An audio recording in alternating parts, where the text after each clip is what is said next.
Hi, നമസ്കാരം. ഇന്നും നമ്മളിവിടെ ചെയ്യാൻ പോകുന്നൊരു തേക്ക് ഡിസൈൻ, ഒരു ഡോറും 2 ജനവാതിലുമാണുള്ളത്. അത് എങ്ങനെ നമുക്ക് തേക്ക് ഡിസൈൻ ആക്കാം എന്നുള്ളതാണ് നോക്കാൻ പോകുന്നത്. നമ്മൾ ബെർജറിൻ്റെ ഒരു തേക്ക് ബേസാണ് ഈ ഡോറിൽ അടിച്ചിട്ടുള്ളത്. 2 കോട്ട് അടിച്ചിട്ടുണ്ട്. അപ്പോൾ നിങ്ങൾക്ക് ബേസ് ഏത് കളറാണെന്ന്, ഏറ്റവും നല്ല അനുയോജ്യമായ ബേസ് ഏതാണെന്നുള്ളതെന്ന് ജസ്റ്റ് കമൻറ്റ് ചെയ്യണേ.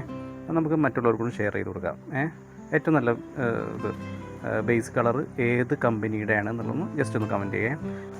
നമ്മൾ വരയ്ക്കാനെടുക്കുന്ന മിക്സ് ചെയ്യുന്ന കളറ് ഏഷ്യൻ്റെ ഗോൾഡൻ ബ്രൗണും ഡാർക്ക് ബ്രൗണും കൂടി മിക്സ് ചെയ്തിട്ടാണ് നമ്മൾ വരയ്ക്കാനുള്ള പെയിൻറ്റ് ഉണ്ടാക്കുന്നത്.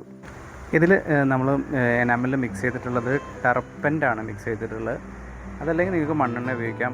മണ്ണെണ്ണ ഉപയോഗിച്ച് കഴിഞ്ഞാൽ കുറച്ചുകൂടി പെട്ടെന്ന് ഉണങ്ങാതെ നമുക്ക് ശരിക്കും വരയ്ക്കാൻ പറ്റുന്നതാണ്. എൻ്റെ ഒരു അറിവാണ്. അപ്പോൾ ഇത് എൻ്റെ പരിധിയിൽ വെച്ച് ചെയ്യുന്നൊരു വർക്കാണ്. അത് ഹെവി വർക്കല്ല, ഒരു ചെറിയ വർക്കാണ്. അപ്പോൾ എല്ലാവരും സപ്പോർട്ട് ചെയ്യുക. അതൊരു ചെറിയ ഒരു നോർമൽ വർക്കാണ്. അപ്പോൾ പല തെറ്റുകുറ്റങ്ങളും ഉണ്ടാവും. അപ്പോൾ എല്ലാവരും ക്ഷമിക്കുക. അപ്പോൾ നമ്മൾ ഇതിന് ഉപയോഗിച്ചിരിക്കുന്ന മെറ്റീരിയൽ എന്ന് പറയുമ്പോൾ, അതായത് ബ്രഷും കോട്ടൺ വേസ്റ്റുമാണ് ഇതിന് ഉപയോഗിച്ചിട്ടുള്ളത്. ഒരു 2 ഇഞ്ച് ബ്രഷും പിന്നെ ഒരു 0.0 ബ്രഷുമാണ് ഉപയോഗിച്ചിട്ടുള്ളത്. പിന്നെ കുറച്ച് കോട്ടൺ വേസ്റ്റും. നമ്മളെ കൂടെയുള്ള ചെങ്ങായി ഒട്ടിച്ച് സ്വീപ്പാകുന്നുണ്ട് അയാൾ. മാക്സിമം ഉണ്ണിയേട്ടൻ മാക്സിമം ഒട്ടിച്ചു വൃത്തിയാക്കും, പിന്നെ എടുക്കും. അങ്ങനെ കൂടെയാണ് ആൾ. അവിടെ ഡോറിനൊരു കട്ടിങ് ഉണ്ട്, ഒരു റൗണ്ട് കട്ടിങ് ഉണ്ട്. അപ്പോൾ അത് കട്ട് ചെയ്ത് ചെയ്യാമെന്ന് വിചാരിച്ചിട്ട് കുറച്ചുകൂടി വൃത്തിയാക്കി ചെയ്യാൻ പറ്റും. പിന്നെ കമ്പൊക്കെ വരുമ്പോൾ കുറച്ചുകൂടി ഭംഗിയാവും. അതിനനുസരിച്ച് നമുക്ക് വരയ്ക്കാം. അതുകൊണ്ടാണ് പുള്ളിക്കാരൻ കഷ്ടപ്പെട്ട് അത് കട്ട് ചെയ്ത് ഉണ്ടാക്കുന്നത്.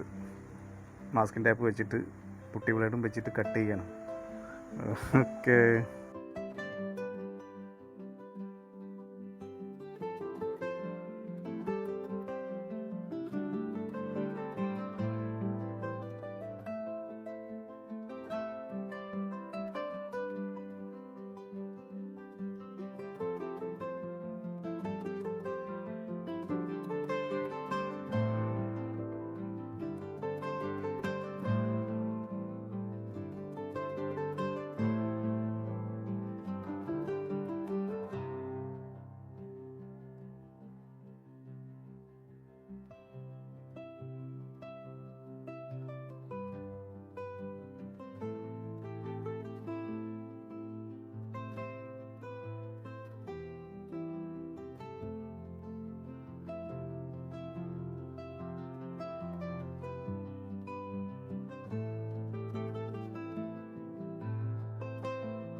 അപ്പോൾ ഏകദേശം നമ്മൾ സെയിം ആക്കിയിട്ടുണ്ട്. വർക്ക് ഹെവി അല്ല, ഒരു നോർമൽ വർക്കാണ്. അങ്ങനെ ബഡ്ജറ്റൊക്കെ കുറഞ്ഞ ഒരാളാണ്. അപ്പോൾ നമുക്ക് അതിനനുസരിച്ചുള്ള വരകളെ ഉണ്ടാവുകയുള്ളൂ. പൈസ കൂട്ടി തരുമ്പോൾ നമുക്ക് വരയും നന്നാക്കും. അപ്പോൾ ഒരു മിഡിൽ ഒരു ഫാമിലി. അപ്പോൾ അതിനനുസരിച്ചിട്ടാണ് നമ്മൾ ഒരു വര വരച്ചിട്ടുള്ളൂ. അപ്പോൾ നന്നായാലും നന്നായിട്ടില്ലെങ്കിലും നമ്മൾ സപ്പോർട്ട് ചെയ്യുക, കമൻറ്റ് ചെയ്യുക, ഷെയർ ചെയ്യുക. ഓക്കെ. Thank you.